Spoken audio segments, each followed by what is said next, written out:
بسم اللہ الرحمن الرحیم ایاک نعبد و ایاک نستعین۔ آج اہل خانہ نے مجھے اسلام آباد قتل عام کی مکمل تفصیلات سے آگاہ کیا۔ شوکت نواز میر صاحب کا مرکزی قافلہ اس وقت پنڈال پہنچ۔ On November 26th, Pakistan saw the most brutal crackdown. Endorse کرتے ہوئے اپنی پاکستان کی قیادت کو یہ کہتا ہوں کہ آج 5-6 دن گزرنے کے باوجود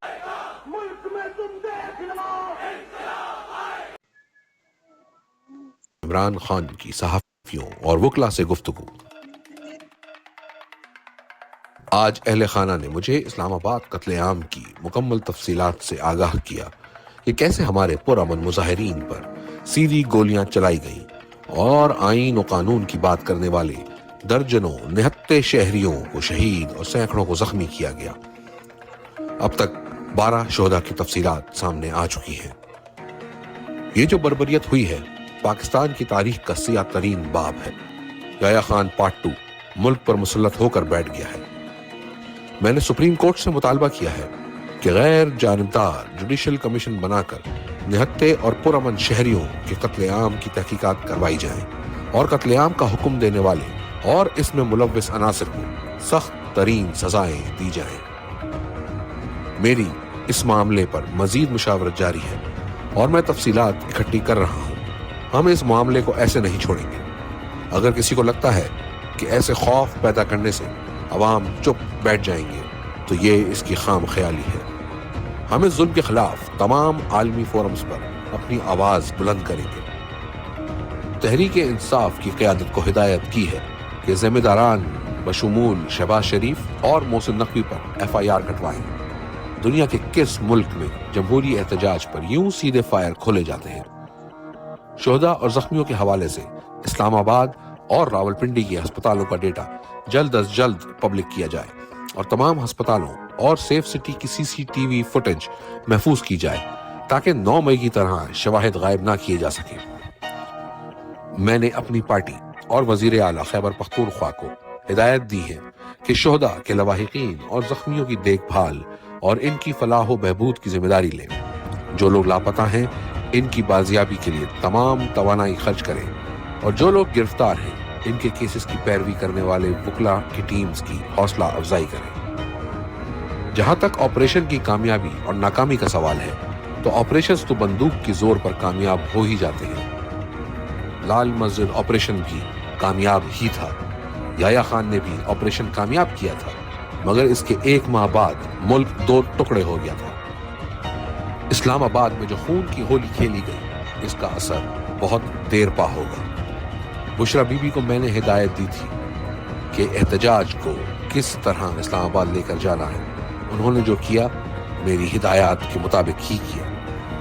تحریک انصاف کے عہدیداران اور کارکنان متحد اور منظم ہو کر ملک پر مسلط مافیا کے خلاف اپنی حقیقی آزادی کی جد و جہد کے اگلے مرحلے کی تیاری کریں۔ یہ سیاست نہیں جہاد ہے۔ بسم اللہ الرحمن الرحیم ایاک نعبد و ایاک نستعین۔ میں 2 نکات پر 5 رکنی مذاکراتی کمیٹی تشکیل دے رہا ہوں۔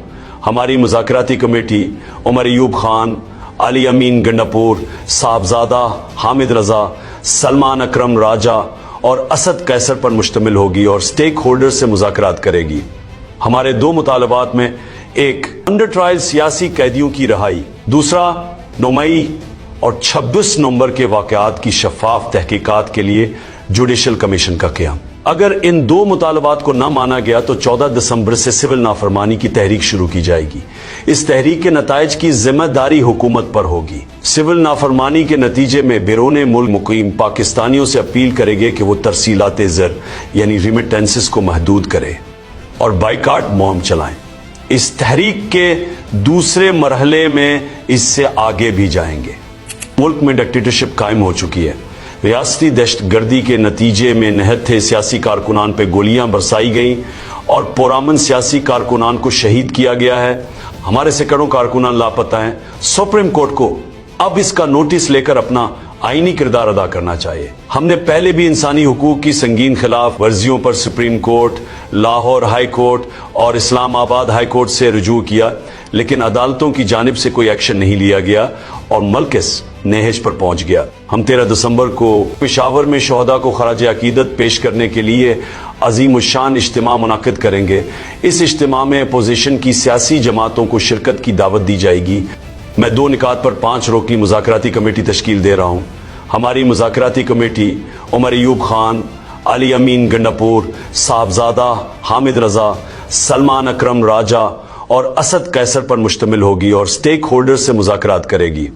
ہمارے 2 مطالبات میں ایک انڈر ٹرائل سیاسی قیدیوں کی رہائی، دوسرا 9 مئی اور 26 نومبر کے واقعات کی شفاف تحقیقات کے لیے جوڈیشل کمیشن کا قیام. اگر ان 2 مطالبات کو نہ مانا گیا تو 14 دسمبر سے سول نافرمانی کی تحریک شروع کی جائے گی.